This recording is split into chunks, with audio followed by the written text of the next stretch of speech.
So today we are watching TierZoo's, which was recommended to me by management. Specifically, this video was not recommended, just the channel, but I found this one, and it's called Is Australia OP, and I thought that was funny. The channel's amazing, I love their videos. I've never seen it before, that's why I'm excited to check it out. Here we go. Yippee! It's going in your evaluation folder, no! Rip. Rip. That happens in real life, actually. When creating a character, it's important to take into account which server you plan to play on, as well as the current state of the meta on that server. Most builds don't have the mobility required to change servers, so you want to make sure you know what you're getting into. But which server is the best choice for you, and which abilities can give you a leg up on the competition there? This is the first of a new series which will examine all of those things and more. Whoa, Today we're taking a look at one of the more notorious servers, Australia. Australia is known for being one of the most dangerous servers in the entire game, and this is by no means unwarranted. There are a few reasons why the meta there is so scary. Reptiles as a whole are generally mid-tier. We've talked on this channel a good bit about how most snakes are garbage, and how the unique moves available to lizards generally don't end up being worth the investment. With that said, the Australian server seems to be the one with the most high-tier reptiles. It has not one, but two different groups of crocodile builds, one of which being the saltwater crocodile, the highest ranking crocodilian build in the current expansion, due to their super broken 0 to death combo and health regeneration ability. It's also got most of the top tier lizards, the monitors. While the best monitor players opted to play almost exclusively on the island server of Komodo, Australia's got many of the runners-up, including the Parenti. It's also got plenty of the more gimmicky lizard players too, but I digress. Australia is the only server where there are more venomous snakes than there are non-venomous ones, which means snakes on average are actually one of the top builds there. You may remember from my snake video that the top tier snake build is the Cobra, and while they don't have the intimidating hood ability, Australia's inland taipan, brown snake, and tiger snake are all technically cobras. They've got the same well-rounded base stats and neurotoxic venom you see in your classic Cobra build, which brings me to my next point. Venom is so dangerous because it takes only a single wrong move and just a single bite or sting to spell the end for you. And Australia is packed full of players who'd be more than happy to do just that. I've already talked about snakes, but it gets worse. Going for a swim but picked the wrong spot? One brush with the box jelly and it's game over. Reaching into a confined space? Pretty risky when the piercing bite of a funnel web spider could cost you everything. This isn't really a specific trait, but rather just the uniqueness of everything there. Most experienced players will be able to jump into a new playthrough on a new server and have a general idea of what to expect when they encounter a novel build, simply based on there being similar builds on other servers. But what on earth are you supposed to expect when you meet something like this for the first time? What are its weaknesses, its strengths? Nothing about its appearance gives you any idea at all about how to go about combating it, and the same goes for quite a few of the most popular builds there. The relative abundance of jank makes Australia a really unforgiving place for newbies.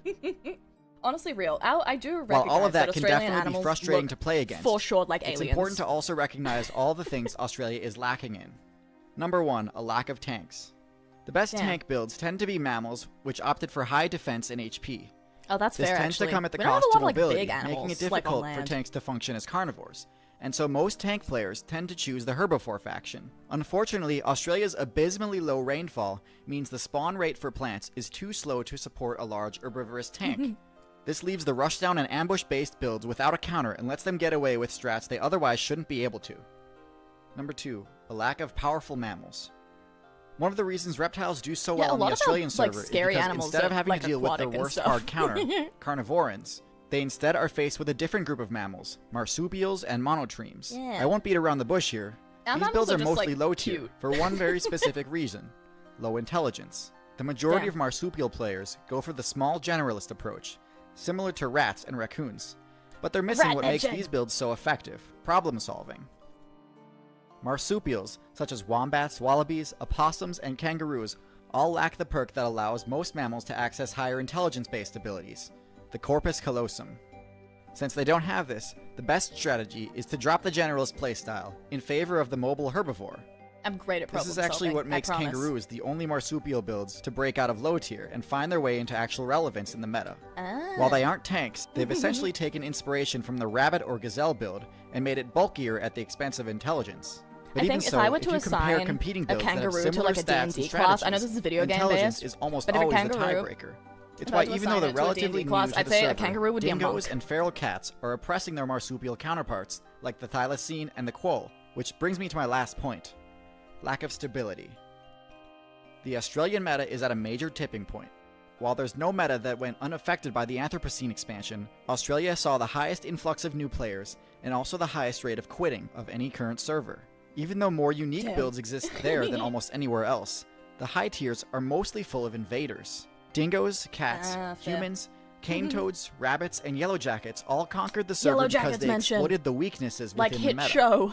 Since things are changing so fast, it's difficult to offer advice on how to succeed in Australia, but I'll give it a shot anyway. First, Venom is one of your biggest concerns when trying to break into the meta there, so putting some points into Venom resistance can go a long way. Builds like the Mongoose, Honey Badger, Boar, and Secretary Bird have done well in other servers by using their resistance to neurotoxin optimally, and I could see builds like these being serious contenders if they gained a foothold in this region. Second, and this would be much more difficult, but kangaroos are kind of getting away with success that they don't deserve simply because they're too big to beat without risking a lot of damage. A build capable of one-shotting them with a stealth attack, or simply overpowering them with strength and bulk, could find itself reigning supreme. Big cats like the jaguar and leopard could excel there, crazy. but I could even see cheetahs you and just start especially rolling. Since there aren't lions and hyenas to like, they don't bite you to death. Bears would also be an excellent choice. Nothing here could stand up to a charging grizzly. Get barrel rolled, Lastly, idiot. in my very first video, I discussed how the cane toad's optimized poison ability allowed it to spread across the Australia server unchecked. While they're definitely a tough build to beat, intelligence-based bird players seem to have found a way to defeat them without triggering their poison effect. This advanced technique means Australian corvids could potentially have a niche all to themselves without spending any points to unlock poison resistance. So there you have it, an in-depth rundown on the state of the Australian metagame.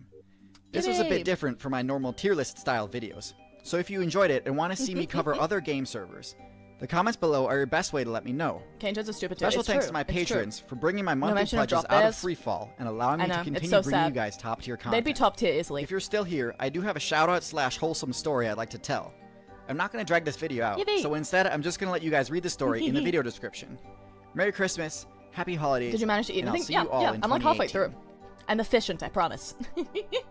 Okay, let's just go to this next, like, hey, skip. Okay, there we go. There we go. Okay. No, you blocked? No.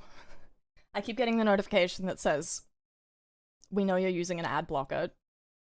Please turn it off or we'll ban your account. And this is kind of my job.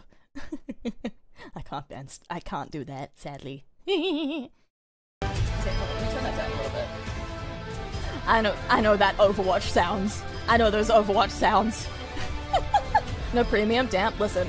I mean, I could buy it with my gacha budget. Gacha budget is also kind of subscriptions budget, my most requested meta-analysis from the start. I feel I owe it to you guys to tackle this subject as a thank you for reaching almost 10,000 subscribers in just over a month. With that said, you guys might not like what I have to say about it. Water bears. I want to know about water bears. I need Judging to know. by how many comments you all I need to know about the water bear lore. It's obvious none of you have actually ever tried to play that build before. Let me walk you through the character creation process for water bears, with the hopes that you realize that they make basically all of the wrong choices. Oh? Hey, looks like you've chosen Kingdom Animalia. Good choice. They've got the most interesting gameplay in my opinion. Okay, so from here, what are you feeling? Bilateral symmetry, good choice. Brains are fun. Okay, so are you feeling endo or exoskeleton? Oh, okay. I'm an endo guy myself, but I see the value in having armor. Okay. Oh, you don't want armor. You sure? You're so Fair close. enough, man. I wonder where rats are on the meta. I want to see that. If I'm still eating after this video, because this video is only 4 minutes long, I'm gonna look at the rats. Well, alright. So where are we going with this? I mean, without armor, you'll probably need some good evasion abilities, or a really solid offense, right? No? None of that? Jeez, you're gonna be a sitting duck. A bit consider. Well, I guess since sometimes it's fun to play a game with a build that's garbage. What are you going for? Maybe some poison? I'd know. Or maybe some super good camouflage. What? Heat resistance? Okay, unorthodox, but sure. Wait, you want ice resistance too?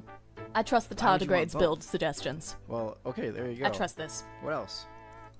Radiation resistance. Okay, exactly how often do you think that's gonna come in handy? All the time. Supernova resistance, gamma ray burst resistance, asteroid impact resistance. Exactly what are you expecting to encounter? Geez, your lifespan is only a year. End of the world, my guy. Oh, you'd like to be able to go dormant for half a century. Sure, why not? You'll still be a sitting duck the second you wake up. Nuh-uh. So do you plan on banding together and fighting as some sort of an army? Oh, you're gonna kill each other. Yeah. Well, alright then. Okay, so I think you get the picture. The point is, water bears are basically resistant to everything except for the things that would actually kill them. They're kind of like doomsday preppers, actually. And as a result, they get killed by the millions. By crabs, shrimps, worms, snails, slugs, mites, spiders, scorpions, insects, and other water bears. But hey, if it ever runs into an enemy whose only method of attack is a laser cannon, they'll be alright. It's also important to point out that water bears do not have the extremophile attribute. They can persist in ridiculously harsh environments, but they can't live in them. You get launched into space, you're still gonna die. It's just gonna take you a really long time. You want to play a good survivalist class, I suggest either the cockroach, rat, or if you're feeling really extreme, you could try out Anarchean. One last thing about water bears. One of the data miners was analyzing water bears, and when he looked through the code, he found that a lot of it was pretty similar to bacterial code. So instead of being like, how did this bacterial DNA get in my sample? He was like, wow, looks like water bears can absorb DNA and incorporate it into their own genome, despite the fact that it would be incompatible. Yeah, that makes sense. Time to publish that. And everyone just kind of went along with it. I can't tell you how many game guides say something like, most alien-like genome of any organism, or some other nonsense. Like, really? It took other data miners a whole year before they realized, hey, what's more likely? An animal that can steal genetic code, or that we messed up. They're just silly with it. And even though they did publish an updated study, it was too late. The myth had become ingrained in players' minds. So yeah, don't buy into the hype. Water bears are one of the weakest classes you could possibly play. Thanks again for all the support over this first month, everyone. I believe in water bears. Further than I believe in them. And most of you seem to want it to go even further. They'll win the game. Oh, rodents. Rodents. Rodents are rats. Rats are rodents, I mean. Other way.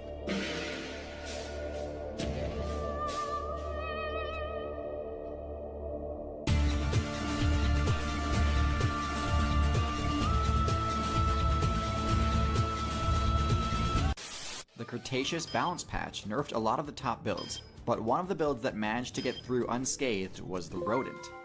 They survived by using a weak but versatile and intelligent generalist playstyle. Yeah. But with the dinosaurs out of the way, they began to diversify into a bunch of different niches and incorporate a wide variety of different strategies into their playstyles. Rodent supremacy. Some of them were kind of janky, to be honest, but many of them have stood the test of time to become a mainstay of the current meta.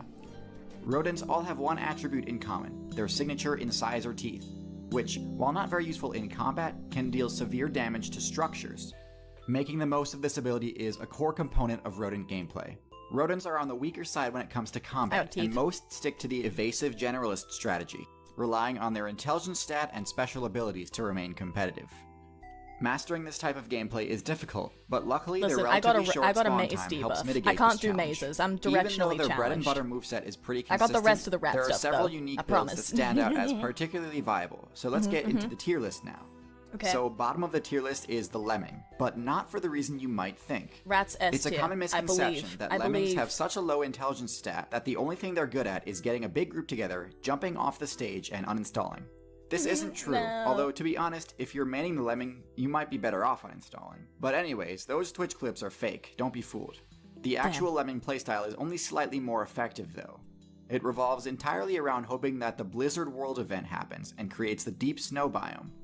If it happens, lemmings can use it as cover and build extensive tunnel networks through the snow. But if not, lemmings have zero defensive options and end up getting bodied left and right to the point where their player base drops hard until the next big snowfall. Lemmings. As we all know, rising global temperatures are making if you had to find nacho fries, you would do great. True. Servers. And I did find them. And so I'm eating this them right already now. pretty unviable strategy is becoming even less viable as the meta progresses towards getting wetter and more tropical. Moving on up the tier list, we have the capybara. The capybara is at an awkward place in the meta, in that it hasn't quite spent enough evolution points to actually get much use out of its bulkiness. This is because, unfortunately, their home server is the Amazon rainforest, which is also the home server of many of the most powerful S-tier predators in the game, such as the harpy eagle, caiman, and jaguar, all of which have no problem dealing enough damage to bring down a capybara. Their main method of defense is hiding underwater. Unfair ranking. Which works against aerial builds like the harpy Rank the eagle, capybaras in another but server. is a pretty terrible strategy against the vast majority of predators in the rainforest. Anacondas, jaguars, and caimans all thrive in the aquatic biome, and hiding underwater won't do you any good against them. To move up in viability, I recommend boosting your defensive stats even further, or spend some evolution points unlocking at least some sort of solid damage dealing ability. Also I think they should give the capybaras a gun. Naked mole rat. The naked mole rat is unique in that it's the only mammal to ever unlock the usocial ability. They but do to have be high honest, charisma, as cool as that is, the naked mole rat uses it quite poorly and doesn't really benefit much from implementing RTS tactics into its gameplay. Yes, naked mole rats have a queen, workers, and drones, just like usocial insects. But the only thing that makes usociality such an unbelievably strong strategy is that it enables a group of individuals to achieve things that would be impossible alone, like taking down a huge boss, traversing a huge barrier, or surviving a catastrophe. They can do it. You never see naked mole rats doing something like this. Naked mole rats. It kind of makes sense why, while other usocial creatures live on almost every single terrestrial server, naked mole rats are confined to just a small area in Africa. Free them. Sure, they do have the coveted cancer resistance ability, but spending points to unlock an extremely rare power that benefits the individual makes no sense when playing as a usocial colony. Your abilities should serve the colony, not the colony's units. The one impressive thing they do achieve is creating a large base, but there are other rodents who do this better, I finished eating. This like will be the last video. Contender on this list. Jumping up to C tier, we have the beaver, one of the most well-known builder classes in the entire game. This is where it becomes important that a rodent's teeth deal high damage to the environment. So true. Beavers have iron-reinforced teeth that can be used to bring down trees. This isn't optional, by the way. Like all rodents, their teeth have a passive regeneration ability that mitigates loss of durability. That's how I play Minecraft. I chew the trees down. But this also means that if they don't continuously use them, they'll eventually become overgrown and deal damage to the user. Anyways, the resources they gather are used to construct dams in rivers. This serves as their home base and main method of defense. Once fully completed, it works great, but the strategy does have its drawbacks that keep the beaver out of the higher tiers. For one, beavers are very vulnerable while their dam is still under construction. They have no good method of defense if they're caught in the open. Even their iron teeth don't deal enough damage How far are you into the rodent tech tree? I'm near the top. And carrying large I amounts spec'd of mats into bipedal with opposable thumbs, so Beavers I've also got a don't lot have going much for me. recourse if the river their base is located in freezes and becomes uninhabitable, as they only I get took a couple mobility points in bonus humanoid as well. Done. Got the prairie dog, the rodent that does social play the right way. I thought it was too short.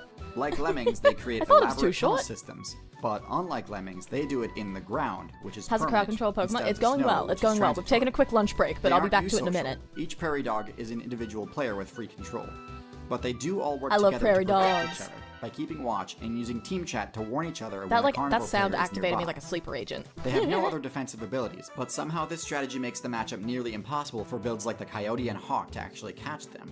It doesn't do the greatest job against stealth though, so owls and snakes can still be problematic for them. Also in B tier we have the ultimate jack of all trades for the low weight class meta, the rat. No, S tier. Rats don't have any Rat single S tier. oppressive This is so moves or sad. abilities, This is so sad. but their high intelligence stat makes them extremely This is so adaptable, and has let them establish a foothold in basically every single server in the game.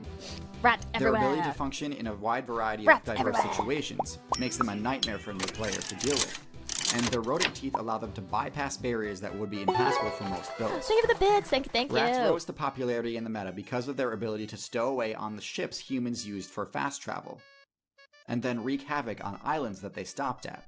Island me metas on the are always boat. more casual, and the players Put there me on tend the to have a boat. lot less matchup experience than mainland builds, and so they are easily defeated by experienced and adaptable invasive builds like rats. Rats are a solid choice for any experienced player, because while they have no downright overpowered abilities, their highly versatile playstyle can be a nightmare in the right hands. This is why you see so many rat mains in the outside Hall of Fame. Exactly. In A tier, we have a build very similar to the rat, but with higher mobility and better resource gathering skills, the squirrel. Squirrels are some of the best arboreal builds in the game, having the highest arboreal movement bonus of all time. This enables them to evade attacks with ease, Promote the and lets them rats. access loot that's Promote normally the tough to rats. reach without the flight ability. But beyond that, they also have a uniquely strong matchup against humans. I've got Outside's best lore specialist here to tell you about it. Hey guys, so whether you expected it or not, squirrels are one of modern man's greatest enemies. They can shoot I got through outclassed by a electrical squirrel? wires I and cables did. with ease, and they love doing it, which makes squirrels Rats the most asleep builds. frequent Exactly. cause of power outages Exactly. in America. They're Squirrel girl, capable of though. infiltrating power stations by Okay, you got me tunneling there. I beneath do them, main and squirrel then they'll girl. bypass plastic animal guards with ease, Not squeeze to through be small predictable, spaces, but and chew through whatever wire insulation they come across. I do. Just one single squirrel Do in squirrels live in Australia? 2015 No, knocked out a we don't have any. substation in San Francisco that shut down power to 45,000 homes. So if you want to learn more about what these ferocious little creatures are capable I could do of, that too. come and check out my video next after this one. Now, the top I could chew the cables and take out the power. That's the only purely defensive-based build I've ever rated as top tier. The Porcupine, a build with such a high defense level. Okay, you know what? I can get behind that. I can get behind that. Have terrible matchups against it. The Quill ability deals damage to any player whose attacks make contact. Do it. This is just hilariously effective against builds that rely on the move Bite or Swipe to deal damage. Watch out. Next time your power goes out, that was me. Isn't terribly high. Every subsequent Bite or Swipe attempt while the Quills are still embedded deals higher and higher damage. Meaning that unless you have a support class that can remove the Quills, Poor dogs. they can be a death sentence. Damn. They have remarkably high lifespans because of this. So if you're looking to play as a class that can do basically whatever it wants without worrying about attacks from most of the cast, Porcupine is your best bet. The only things that can really pose a threat to them are disjointed weapons and projectiles. But, I'm biased. But overall, Porcupines are one of the most well-protected builds of all time. Normally, I'd recommend maybe relocating some of their defensive stats towards intelligence. But in this case, it seems that their mid-level intelligence, low mobility, and low stealth do the job just fine. In a lot of ways, having a high intelligence stat is crucial to surviving in the current meta. But for some things, having a high level of experience is no longer required. Exactly. Like, for example, web design. I'm dumb and I get things done. Squarespace's intuitive website builder means you don't need to have any... The ads! Okay. That's the end of the video anyway. How our power go out if we live in your walls? Oh god, my power. Oh no! My power! I'm chewing my own cables. This is terrible. Porcupine's OP. Hi, Fel. Thank you for the suggestion. Fel is the one on management who suggested this to me. And it was good. I enjoyed that. Thank you. Success. Great success. Okay. Thank you for coming to our very first lunchtime segment, everyone. Now, we are going to switch back to gaming. Let's go. Okay, we're returning to gaming. I have successfully eaten my meal. I have successfully mealed. Okay, let's go back.